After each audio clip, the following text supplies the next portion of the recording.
喂，中山第四代住宅你買咗未啊？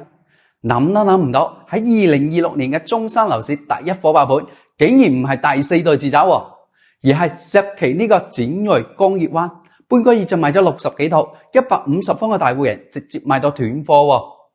用事實講話，網簽數據存在滯後性，未更新得咁快。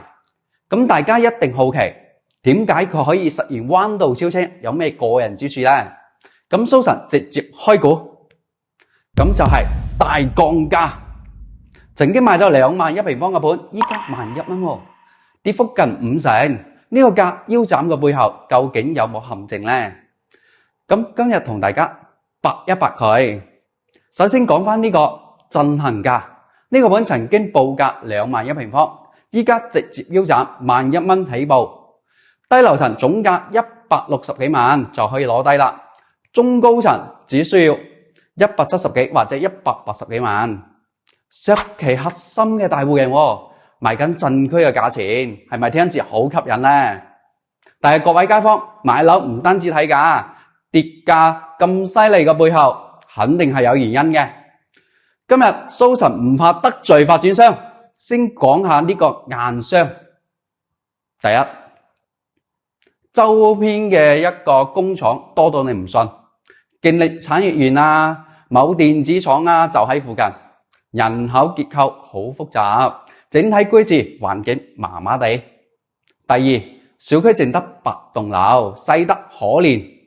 項目整體流動咧，一冇就臨路邊，一冇就靠高架。例如1棟、3棟、4棟靠路邊，朝早晚黑咧都有車聲。後面嘅8棟、9棟、10棟靠工廠同埋港珠城軌。時不時有10幾秒嗰種高鐵快速通過嘅聲音，真係有啲煩。第三，學區配套仲要搖號喎，想讀旗江實驗小學，保證唔到俾你咯。搖唔中就去遠啲嘅張溪正義小學。對於想靠學區升值嘅投資客嚟講，呢個盤嘅升值潛力真係大打折扣。講完缺點，咁大家肯定有疑問，咁多問題點解仲可以賣得咁癲？因為呢個價確實係平。同大家講下數據，自從舊年嘅12月25號調價之後，呢個盤一口氣就賣咗70幾套。主力嘅150方嘅大戶型就賣咗60幾套。5棟體驗林嘅單位基本上冇貨。週末一日咧就有60-70批客睇緊樓。你話唔抵嘅話，點解有咁多人爭住買？而且發展商仲加推咗6棟嘅02單位，同樣係150方嘅戶型，價格比5棟、3棟仲平100-200蚊。重點係3棟同5棟係整現樓，今年嘅6月底就可以交樓啦。6棟咧雖然喺年底交樓，但係價錢更抵。體驗能嘅單位平嘅，睇江景嘅單位咧就貴少少。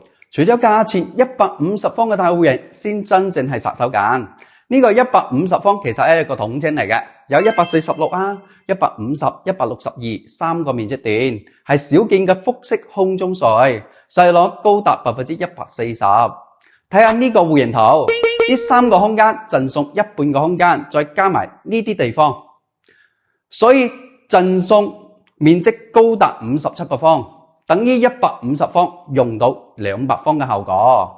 仲有15米南向嘅面風，4米開間嘅朝南，南北對流，仲可以做到雙主套設計，無論住設定係戶型，都好似好 OK 咁。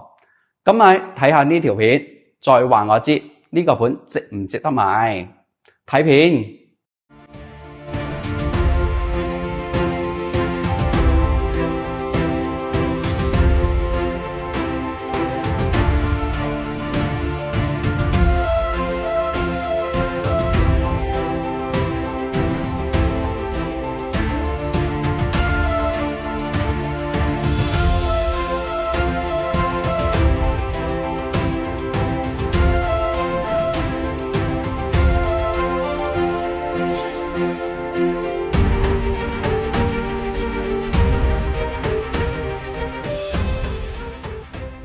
退休生活最重要嘅咩？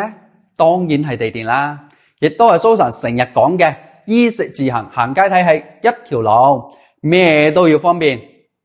呢個盤喺石岐嘅文科東路位置都幾唔錯嘅，去中山三武先係 1.6 公里，到中山北站 1.2 公里，去石岐黨建主題公園同埋大腎公園亦都係只有600幾米嘅距離。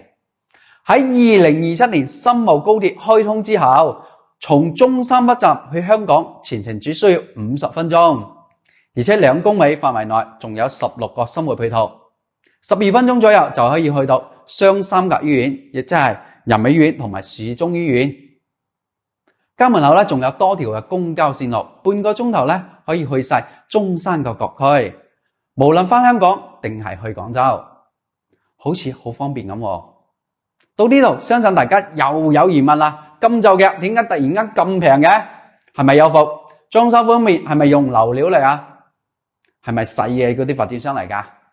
唔使急，跟住蘇神繼續了解。發展商展盈地產咧，深耕中山有20多年㗎啦，打造過有中山版嘅深圳灣1號之稱嘅展盈天戰，而且有個好出名嘅 Coco City 項目，相信10個中山人9個都知道。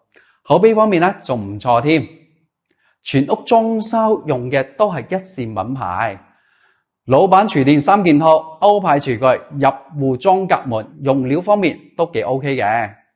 小區居然引進咗連續10年排名 No.1 嘅萬科物業，我都諗唔到啊！無論喺業界或者係用過萬科物業嘅業主心目中，都係呢個搞到我都挑唔到咩毛病添。好啦，總結一句，展盈光月灣呢個盤咧有缺點，但係價格同戶型好似又好抵咁喎。對於想喺中山、石岐買大戶型嘅港澳朋友嚟講，只要你可以接受周邊工廠同埋小區規模細啲，呢個盤可以值得一睇嘅。依家5棟基本賣晒啦，6棟加推嘅貨源又唔多啦，有心嘅朋友咧就要揸緊時間啦。如果你哋想了解呢個盤嘅具體選房技巧，避開噪音嘅流動，或者想睇更多中山嘅樓盤測評咧，記得 follow 我嘅 channel， 評論區回覆66，或者直接 WhatsApp 我，具體詳情發晒俾你。我係蘇神，一個專講事實嘅後生仔，買得慢，住得耐，退休好穩陣。下期想了解邊個中山樓盤嘅，評論區打出來，期待你嘅參與。